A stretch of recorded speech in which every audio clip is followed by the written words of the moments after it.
Madaling kiligin, madaling sumaya. Madaling ma-in love.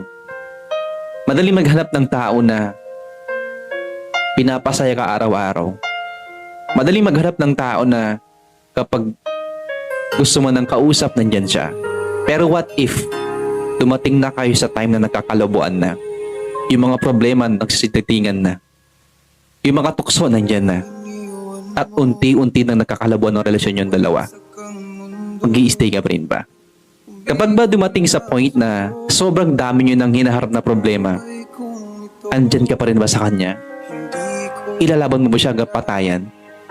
Mag-i-stick ba kayo sa relationship nyo? Tuto pa rin nyo ba lahat ng mga pangako nyo? Bihira lang talaga makahanap ng taong seryoso. Madaling maghanap, pero mahirap talaga kapag mag-i-stay ka. Pero kapag yung tao nag-stay sa'yo, sa kabila ng lahat ng pinagdadaanan nyo, ilaban mo siya. Dahil handa siyang mag-stay sa huli para makasama ka.